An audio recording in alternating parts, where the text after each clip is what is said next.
Bonjour et bienvenue dans ce décryptage. Il faut savoir qu'au sein d'une même rue, la concentration de polluants peut varier de plus de 300% sur quelques mètres à peine. C'est quand même incroyable, non? Aujourd'hui, nous allons plonger au cœur de la science et décortiquer la méthodologie d'ingénierie du pipeline planétaire. En fait, il s'agit d'une architecture de données extrêmement rigoureuse, conçue pour résoudre un problème urbain majeur, la création de capteurs virtuels à ultra haute résolution. L'idée ici n'est pas de faire du marketing, mais bien d'examiner scientifiquement chaque rouage de cette machine, de la physique fondamentale jusqu'à la modélisation mathématique la plus avancée. Voici notre plan de vol chronologique pour comprendre ce pipeline. On commencera par le déficit de résolution spatiale, puis la modélisation dynamique du trafic, suivi par la cinématique et les émissions polluantes.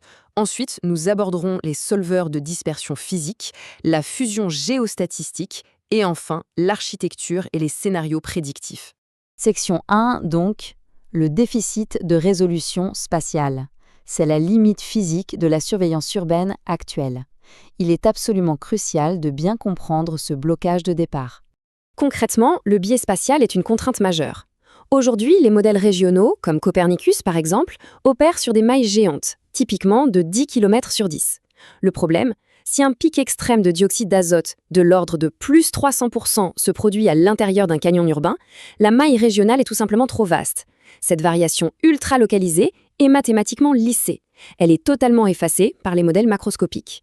En clair, la discrétisation spatiale masque complètement la réalité du terrain. Et quand on compare les systèmes actuels, on constate une vraie fracture. D'un côté, les stations physiques sont d'une précision redoutable, avec une résolution d'1 mètre. Mais ce matériel coûte très cher, il est rare et il n'offre aucune continuité spatiale. L'objectif d'ingénierie de Planétaire, c'est de résoudre ce casse-tête, unifier la couverture macroscopique et la micro-précision. La cible finale, générer des capteurs virtuels de 10 mètres sur 10, mis à jour toutes les heures, pour régler définitivement ce déficit. Passons à la section 2, la modélisation dynamique du trafic, où l'on gère l'ingestion de données et la génération des flux de mobilité. Voyons comment ça s'articule concrètement. Le pipeline s'active d'abord en générant les flux de mobilité, et ce, grâce à une architecture appelée Traffic FlowNet.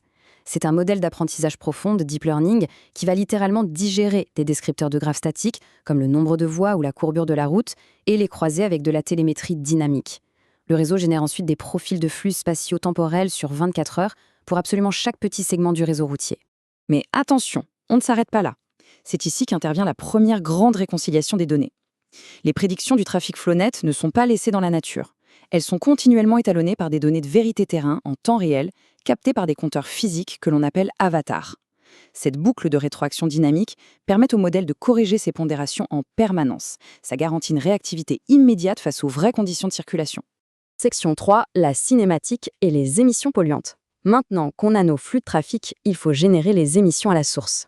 Les flux de trafic sont croisés avec une matrice dynamique du parc automobile qui intègre l'évolution des technologies des véhicules.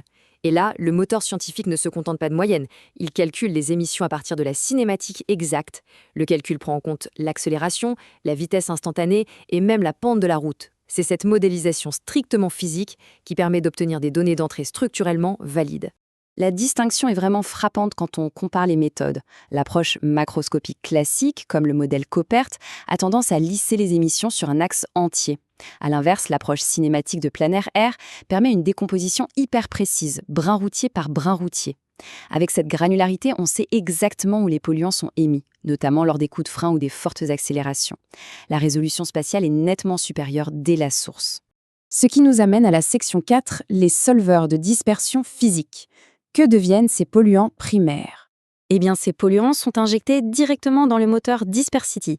C'est un puissant solveur de mécanique des fluides en 2 dimensions qui simule le comportement de l'air de façon pseudo-tridimensionnelle. Ce moteur va calculer la véritable dispersion des particules fines et de dioxyde d'azote, en tenant compte de la géométrie ultra spécifique de nos fameux canyons urbains. Toute la rigueur de cette phase repose sur des principes physiques intraitables. Le solveur utilise ce qu'on appelle un schéma de volume fini. Il intègre la météo locale, le vent et surtout l'urbanisme réel, comme la hauteur et la disposition exacte des bâtiments. L'objectif technique, c'est d'isoler et de modéliser avec une précision clinique la composante purement locale du trafic. Section 5, la fusion géostatistique. C'est le cœur de la réconciliation mathématique. L'ingénierie doit maintenant faire converger toutes ces couches de données. Le vrai défi de cette fusion, c'est d'éviter un piège classique, l'anomalie du double comptage. D'un côté, on a le bruit de fond macro-régional de Copernicus, qui inclut déjà un trafic généralisé. De l'autre, on a notre couche de trafic modélisée au décamètre près et les stations physiques qui mesurent un signal global. Il est absolument impératif d'isoler ces variables pour que les modèles ne s'additionnent pas de manière fausse. Pour maintenir cet équilibre, le pipeline sort l'artillerie lourde, le krigage et la théorie des observateurs. En gros, on applique une interpolation spatiale mathématique très avancée. Le modèle physique généré par Dispersity agit comme ce que l'on appelle un prieur spatial, c'est-à-dire la forme théorique de base de la pollution sur l'ensemble du territoire. Et c'est là qu'opère la seconde grande réconciliation du système. Ce prieur spatial est littéralement aimanté par le poids gravitationnel des mesures, bien réelles, issues des stations physiques.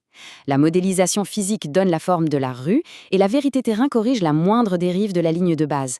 C'est comme ça qu'on obtient un équilibre structurel parfait. Enfin, abordons la section 6, architecture et scénarios prédictifs. Évaluons les capacités de validation et de projection de cette machinerie. Alors, est-ce que ça marche? Quand on confronte les mesures physiques aux prédictions du modèle, la superposition des courbes est tout simplement frappante. Le pipeline prouve son postulat de départ. Il est capable de reconstruire cette variance ultra-localisée au niveau de la rue et de prédire fidèlement les pics intra-urbains, exactement là où les modèles lycées échouaient. Ce qui fait de ce système un véritable outil révolutionnaire, c'est sa puissance déterministe. Comme la chaîne repose sur des principes physiques continus, et pas juste des statistiques, on peut modifier les entrées. On peut changer la composition du parc automobile ou simuler des restrictions de trafic. Le système va alors recalculer mécaniquement toute la physique de la ville. Ça permet aux décideurs d'avoir une évaluation exacte en tonnage réel des réductions d'émissions, bien avant de lancer une politique publique. Pour résumer cette présentation scientifique, l'architecture data repose sur 3 couches reproductibles. La couche 1, c'est l'ingestion massive des données brutes. La couche 2, c'est le cœur de calcul hybride qui marie le deep learning et les solveurs de mécanique des fluides. Et la couche 3, c'est la sortie finale issue de la fusion géostatistique. Et tout ça n'est pas qu'une simple abstraction théorique. Opérationnellement, la plateforme est orchestrée par Apache Airflow et déployée comme une architecture SaaS automatisée. L'interface offre une grille continue avec des millions de sondes virtuelles de 10 mètres sur 10, mises à jour en temps réel et accessibles via une API robuste. La ville entière devient mesurable avec une granularité qu'on n'avait jamais vue. Ce qui nous laisse avec une réflexion fondamentale pour l'avenir de nos villes. En remplaçant les vieilles approximations par des modélisations physiques et déterministes validées, l'ingénierie urbaine franchit un cap historique. Avec un tel niveau d'observabilité, la question reste ouverte. Comment cette approche prédictive d'une précision chirurgicale va-t-elle redéfinir demain la gestion de nos environnements urbains? Fin de ce décryptage scientifique.